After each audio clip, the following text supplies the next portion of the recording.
आपने अभी तक कोलाइडों के विभिन्न गुणों, उनके प्रकारों तथा उनकी प्रकृति को जान लिया है। आइए अब हम जानते हैं हमारे चारों ओर के विभिन्न कोलाइडों को। यदि हम अपने चारों ओर देखें तो अधिकांश पदार्थ हमें कोलाइड रूप में ही दिखाई देते हैं, चाहे हमारा भोजन हो, हमारे वस्त्र हों, घरों में इस्तेमाल होने वाले फर्नीचर हों, हमारा घर हो या फिर समाचार पत्र। ये सभी किसी न किसी प्रकार से कोलाइडों से ही निर्मित होते हैं। आइए अब हम दैनिक जीवन से जुड़ी हुई कुछ रोचक चीज़ों को जानें। क्या आपने सोचा कि हमारे आकाश का रंग नीला क्यों दिखाई देता है? तो इसके पीछे भी कारण है कोलाइड। जो हमारा वायुमंडल है वो तो वायु यानी कि गैसों से निर्मित है, लेकिन इन गैसों के बीच बीच में भी कुछ धूल के कण तथा पानी की बूंदें, नमी की मात्रा पाई जाती है। और ये धूल और नमी के जो कण होते हैं वो कोलाइडल रेंज में आते हैं। और कोलाइड का गुण होता है प्रकाश का प्रकीर्णन करना। और इस वजह से जब सूर्य का श्वेत प्रकाश इन कोलाइड कणों पर पड़ता है तो ये उस प्रकाश का प्रकीर्णन कर देते हैं। अब यहाँ पर सभी कलर का जो रंग है, प्रकाश के रंग है, उनका प्रकीर्णन होता है, लेकिन नीले रंग के प्रकाश का प्रकीर्णन सबसे ज़्यादा होता है, क्योंकि हम जानते हैं कि किस प्रकार के आकार के प्रकाश के किरणों का प्रकीर्णन होगा यह कोलाइड कणों के साइज पर निर्भर करता है। और इसलिए क्योंकि नीले रंग के प्रकाश का प्रकीर्णन सबसे ज़्यादा होता है, इसलिए आकाश हमें नीले रंग का दिखाई देता है। अब यहाँ पर प्रश्न ये उठता है कि शाम के समय जो आकाश हमें, जब सूर्य क्षितिज पर होता है उस समय आकाश हमें लाल रंग का क्यों दिखाई देता है? तो इसके पीछे भी कारण यही है। हमने जाना है कि जो प्रकाश या कोलाइड का रंग होता है वह केवल कणों पर निर्भर नहीं करता, उसके साथ साथ इस बात पर भी निर्भर करता है कि प्रेक्षक उसे किस दिशा से या कितनी दूरी से देख रहा है। जब शाम के समय सूर्य क्षितिज पर होता है तो उस समय उससे आने वाले प्रकाश का प्रकीर्णन भी उसी प्रकार होता है जैसे कि दिन में होता है।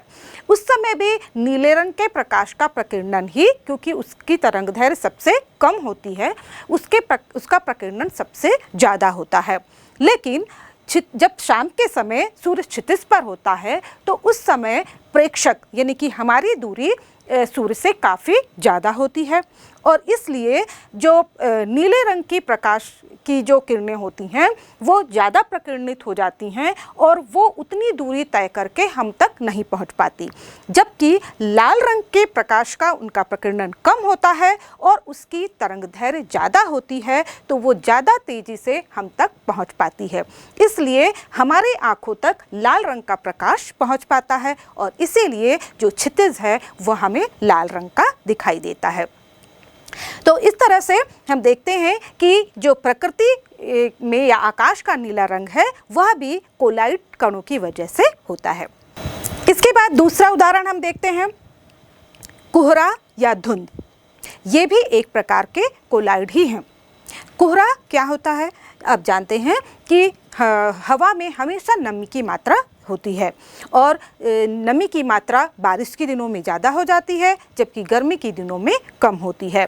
जब ठंड के दिनों में ये नमी की मात्रा उसी अवस्था में निलंबित जो पानी की छोटी छोटी बूंदें होती हैं वो हवा में ही ठंड की वजह से जम जाती हैं, तो उस समय हमें कोहरा दिखाई देता है। और इसी तरह से हम देखें बादल भी एक प्रकार के कोलाइड हैं। ये एक प्रकार के एरोसॉल हैं, यानी कि इसमें हवा में पानी की बूंदें जब इकट्ठी हो जाती हैं तो उसे हम बादल कहते हैं। और इसीलिए जब ये बादल जहाँ पर ये डिस्चार्ज होते हैं, ये इनका आवेश समाप्त हो जाता है, वैसे ही जब ये पूरी बूंदें इकट्ठी हो जाती हैं और इकट्ठी होने की वजह से फिर जब ये नीचे बारिश के रूप में गिर जाती हैं। इसी तरह से हम देखें कि जब दो विभिन्न आवेश वाले बादल होते हैं, जब आपस में टकराते हैं यानी कि एक धनावेशित बादल है और या ऋणावेशित बादल है, जब वो आपस में टकराते हैं तब भी वो एक दूसरे के चार्ज को उदासीन कर देते हैं और इस वजह से वहाँ पर बारिश हो जाती है। इसी का कोलाइडल गुण का उपयोग करते हुए हमने देखा कि कृत्रिम वर्षा भी कराई जाती है। जब जहाँ पर बादल होते हैं लेकिन हवा की वजह से वो दूसरे दूर स्थान पर चले जाते हैं और इस लिए कभी कभी किसी स्थान पर बारिश ही नहीं होती और इसलिए वहाँ पर कृत्रिम रूप से बारिश करानी पड़ती है। उसके लिए क्या करते हैं, जो बादल होते हैं उस पर जिस प्रकार का चार्ज होता है उससे विपरीत चार्ज वाले विद्युतीय कणों, विद्युतीय धूल के कणों का छिड़काव उस पर कर दिया जाता है, जिससे बादल का जो चार्ज है वह उदासीन हो जाता है और बादल वहीं पर बारिश के रूप में गिर जाते हैं।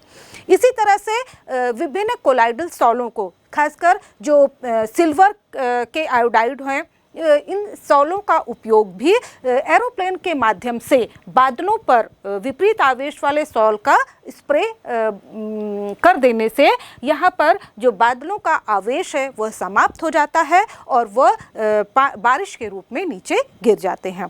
इस तरह से सॉल का उपयोग करके, उनका स्प्रे करके कृत्रिम बारिश भी कराई जाती है। इसके बाद हम देखें हमारे खाद्य पदार्थ। तो आपने विभिन्न उदाहरणों के द्वारा अब तक समझ ही लिया है कि हमारे खाद्य सामग्री में आने वाली बहुत सी चीज़ें, यह कि दूध, मक्खन या जो फलों के रस उपयोग करते हैं, आइसक्रीम, ये सभी किसी न किसी प्रकार के कोलाइड ही होते हैं। इसके अलावा हम देखें हमारा रुधिर, यह भी एक कोलाइड है। रुधिर मुख्य रूप से एक एल्युमिनाइड पदार्थ जो कि एक प्रोटीन होता है जो कि प्लाज्मा में पाया जाता है, उसका एक कोलाइडी विलयन है जो कि नेगेटिवली चार्ज, ऋणावेशित होता है। इसीलिए आपने देखा होगा कि जब हमें कहीं कट लग जाती है, चोट लग जाती है और रक्त ब्लीडिंग होने लगती है तो उस समय हम वहाँ पर यदि फिटकरी घिस दें या फेरिक क्लोराइड का उपयोग करते हैं तो कुछ समय में ही वहाँ पर रक्त का थक्का बन जाता है, ब्लड क्लॉटिंग हो जाती है। वो इसलिए क्योंकि जो ऋणावेशित सॉल है वो एल्युमिनाइड पदार्थ है, जो ऋणावेशित सॉल है, जब हम उसमें फिटकरी को रगड़ते हैं तो फिटकरी में पोटेशियम, फिटकरी का आप सूत्र जानते हैं, यहाँ पर K2SO4 Al2SO4 24H2O, यानी कि यहाँ पर जो धनावेशित आयन होता है, एल्यूमिनियम 3+ आयन होता है, वह वहाँ पर विद्युत अपघट्य की भांति उपयोग होता है उसका और वह ऋणावेशित सॉल को उदासीन कर देता है, जिससे वो ब्लड वहीं पर स्कंदित हो जाता है और स्कंदित होने की वजह से वहीं पर वह जम जाता है, जिससे हमारी ब्लड वेसल सील हो जाती है और रक्त का बहना रुक जाता है। यही क्रिया फेरिक क्लोराइड के द्वारा भी होती है। इसके बाद हम देखें कि मृदा जो भूमि की ऊपरी परत होती है और जिसमें ह्यूमस की मात्रा भी पाई जाती है और इसीलिए यह उर्वर होती है ना, इसमें उपजाऊपन पाया जाता है। ये मृदा भी एक प्रकार का कोलाइड ही होती है और इसमें जितनी ऑर्गेनिक पदार्थ यानी कि ह्यूमस की मात्रा जो होती है वह एक रक्षी कोलाइड की भांति कार्य करती है और मृदा में कोलाइडल प्रकृति होने की वजह से ही इसमें जल को या पोषक पदार्थों को अधिशोषित करने का गुण पाया जाता है, जो कि कोलाइडों का एक विशेष गुण है। इसके बाद आपने ज्योग्राफी में भी पढ़ा होगा, है ना, कई बार प्रश्न पूछे जाता है डेल्टा। डेल्टा किस प्रकार से निर्मित होता है? तो सबसे पहले तो ये आप देखें कि डेल्टा कहाँ पर निर्मित होता है। डेल्टा जहाँ पर नदियाँ समुद्र से मिलती हैं उस स्थान पर डेल्टा का फॉर्मेशन होता है। डेल्टा एक उथली हुई सतह, भूमि की सतह ही है। तो यहाँ पर ये निर्मित किस प्रकार से होती हैं? जब नदियों के द्वारा विभिन्न प्रकार के क्ले, मिट्टी, मृदा या फिर ह्यूमस जो पदार्थ हैं वो कोलाइडल प्रकृति के हैं और जिनमें की ऋण आवेश पाया जाता है।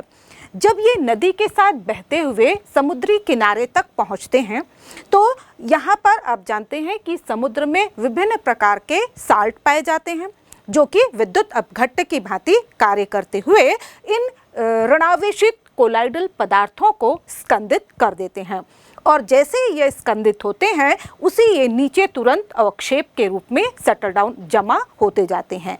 जब ये पदार्थ वहाँ पर जमा होते जाते हैं तो एक समय के बाद ये जल के से ऊपर आ जाते हैं, यानी कि ये एक मैदान का रूप धारण कर लेते हैं। और चूंकि मैदान का रूप धारण कर लेते हैं इसलिए आने वाली जो नदी है वह अब दो भागों में, क्योंकि बीच में स्थल ऊंचा हो गया है तो उसका वो दो भागों में बंटकर फिर समुद्र से मिलती है। तो इस तरह आप देखेंगे कि एक त्रिकोणाकार है ना, एक ट्रायंगल शेप स्थल बन जाता है जिसे ही हम डेल्टा कहते हैं।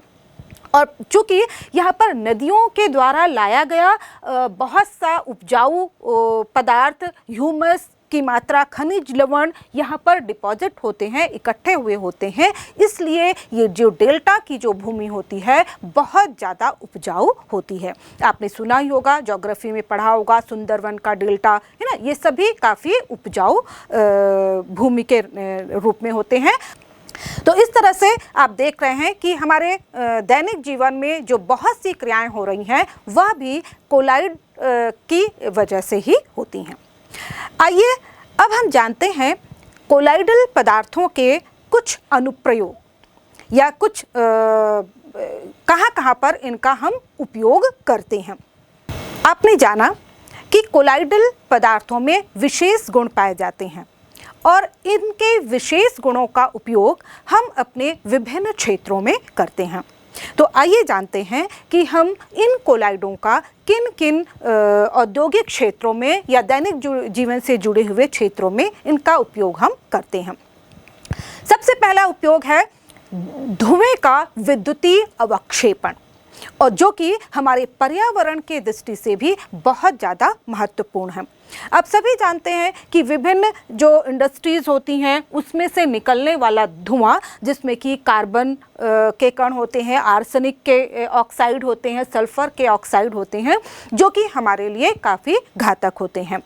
अतः इनको शुद्ध करने के लिए ये निकलने वाले धुएं को सीधे वायु में न डालकर एक कक्ष में डाला जाता है, और जो जिसमें हम जानते हैं कि जितने भी ये कार्बन और आर्सेनिक के सल्फाइड होते हैं ये ऋण आवेशित होते हैं। तो यहाँ पर जितनी अशुद्धियाँ होती हैं ये ऋण आवेशित होती हैं। अतः यहाँ पर जो यहाँ पर अवक्षेपक होते हैं, जिसे हम क्वार्टेल अवक्षेपक कहते हैं, वहाँ पर इलेक्ट्रोड लगे होते हैं जिन पर विपरीत आवेश होता है। को जो यहाँ पर धूल धुएं के कण होते हैं उनसे विपरीत आवेश उनमें पाया जाता है। तो जैसे ही ये कार्बन या आर्सेनिक के जो इन पर वायु भेजी जाती है, अशुद्ध वायु, तो वहाँ पर ये डिस्चार्ज हो जाते हैं, और डिस्चार्ज होने के बाद वैसे ही ये नीचे अवक्षेप के रूप में नीचे गिर जाते हैं, जबकि छनी हुई वायु बाहर निकल कर जाती है। तो इस तरह से इस प्रकार का जो क्रिया है उसे हम क्वार्टेल अवक्षेपक कहते हैं, जो प्रायः आजकल सभी इंडस्ट्रीज में लगाया जाता है। दूसरा है पेयजल का शुद्धिकरण। ये तो हमारे पुराने समय से हम करते आए हैं कि जब भी जो पानी में निलंबित अशुद्धियाँ होती हैं, जो तैरती हुई अशुद्धियाँ हमें दिखाई देती हैं, जिस पे हमेशा नेगेटिव चार्ज होता है, ऋण आवेश होता है, यदि हम इसमें फिटकरी मिला देते हैं और कुछ समय के बाद उसे देखते हैं तो चूँकि फिटकरी में धनावेश होता है, वह एक इलेक्ट्रोलाइट की तरह कार्य करता है और इस निलंबित अशुद्धियों को डिस्चार्ज कर देता है। और आप जानते हैं कि जो कोलाइड का ये जो निलंबित अशुद्धियाँ होती हैं, जैसे इनका चार्ज समाप्त होता है ये नीचे सेटल डाउन हो जाती हैं, और इस तरह से ऊपर जो पानी है वो बिल्कुल शुद्ध हो जाता है। इसी तरह से अब हम देखें औषधियाँ। अधिकांश औषधियाँ कोलाइडल प्रकृति की ही होती हैं, क्योंकि हम जानते हैं जो कोलाइड होते हैं उनका पृष्ठ क्षेत्र अधिक होता है और इसलिए जब इनका उपयोग इन कोलाइडल रूप में हम दवाइयों का उपयोग करते हैं तो हमारे शरीर में उसका प्रभाव ज़्यादा होता है, इनका स्वांगीकरण ज़्यादा अच्छे से हो पाता है और इसीलिए बहुत सारी औषधियाँ कोलाइडल प्रकृति के रूप में उपयोग में लाई जाती है। कुछ उदाहरण हम देख सकते हैं, जैसे कि आँखों का लोशन होता है ना, जिसे हम ऑर्जिरोल कहते हैं। ये ऑर्जिरोल सिल्वर का ही एक सॉल होता है। इसी तरह से जो हैजा या कालाजार के इलाज के लिए उपयोग में लाया जाता है, यह एंटीमनी का एक सॉल होता है। इसी तरह से अंतरपेशीय इंजेक्शंस के रूप में गोल्ड सॉल का उपयोग भी किया जाता है। इसके अलावा हम एसिडिटी के को दूर करने के लिए जो मिल्क ऑफ मैग्नीशिया या दूधिया मैग्नीशिया जिसे हम कहते हैं उपयोग करते हैं, वो भी एक प्रकार का इमल्सन ही होता है। इसके अलावा आपने देखा जो कॉड लिवर ऑयल है, ये भी एक प्रकार का कोलाइड ही होता है। इसके बाद हम देखें कि एक महत्वपूर्ण जो इंडस्ट्री है वो है चर्म या लेदर इंडस्ट्री। लेदर इंडस्ट्री में जो चर्म या लेदर का टैनिंग की जाती है वो भी एक प्रकार से कोलाइडल गुणों के आधार पर ही की जाती है। हम जानते हैं कि जो जंतुओं की खाल होती है वह कोलाइडल प्रकृति की होती है और उस पर पॉजिटिव चार्ज पाया जाता है। जब इस कोलाइडल, और वो काफ़ी नरम होती है, जो पशुओं की खाल होती है काफ़ी नरम होती है, जब इसको टैनिक पदार्थों पर डाला जाता है, जैसे कि किसी बायोमोलिक्यूल्स में डाले जाता है या फिर यहाँ पर पॉलीफेनोलिक कंपाउंड्स में डुबाया जाता है जिस पर ऋण आवेश होता है, तो ये दोनों के धन आवेश और ऋण आवेश आपस में एक दूसरे को उदासीन कर देते हैं और यहाँ पर भी एक प्रकार की म्यूचुअल कोएगुलेटिंग प्रक्रिया होती है और इस तरह से ये दोनों आपस में जुड़ जाते हैं वहाँ पर, और जो हमारा चर्म है, जो लेदर है, वो काफ़ी कठोर हार्ड हो जाता है और जिससे विभिन्न प्रकार की चीज़ें बनाई जा सकती हैं। इसी प्रकार से साबुन की या डिटर्जेंट की जो प्रक्षालन प्रक्रिया आपने पहले ही समझ ली है, वह भी मिसल फॉर्मेशन, यह भी कोलाइडों के गुणों को ही दर्शाता है।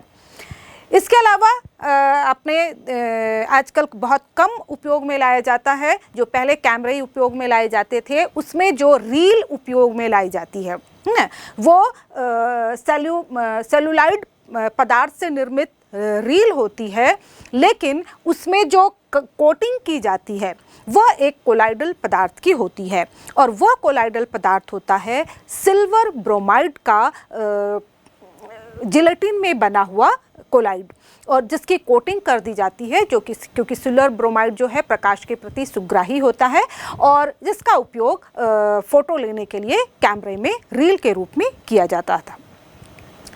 इसी के बाद हम देखें रबड़ उद्योग। रबड़ उद्योग भी हमारे लिए काफ़ी महत्वपूर्ण औद्योगिक महत्व का होता है। रबड़, आप जानते हैं, जो प्राकृतिक रबड़ होता है वह रबड़ के जो पेड़, बड़े बड़े पेड़ होते हैं, उनसे प्राप्त किया जाता है। जब उसमें कट कर देते हैं तो एक दुधिया सा पदार्थ लेटेक्स निकलता है और ये जो लेटेक्स होता है ये भी एक प्रकार का कोलाइड है जिस पर नेगेटिव चार्ज पाया जाता है। इसमें कुछ विशेष प्रकार के विद्युत अपघट्य को मिलाकर इनका स्कंदन कर लेते हैं और ये जो स्कंदित पदार्थ होता है, जो अवक्षेप के रूप में पदार्थ प्राप्त होता है, उससे ही रबड़ निर्मित होता है या वही रबड़ होता है। इसके अलावा हम देखें और भी हमारे दैनिक जीवन से जुड़ी हुई बहुत सी उपयोग की वस्तुएं, जैसे कि पेंट है, स्याही है, या फिर बहुत सारे जो हमारे सिंथेटिक प्लास्टिक होते हैं, बहुत से लुब्रिकेंट्स होते हैं, सीमेंट हैं, ये सभी किसी न किसी प्रकार के कोलाइड हैं या फिर कोलाइडों से निर्मित होते हैं। तो आप देख सकते हैं कि कोलाइडल का संसार कितना विस्तृत है और हमारे दैनिक जीवन से जुड़ी हुई बहुत सी चीज़ों या औद्योगिक क्षेत्र के लिए ये कितना महत्वपूर्ण है।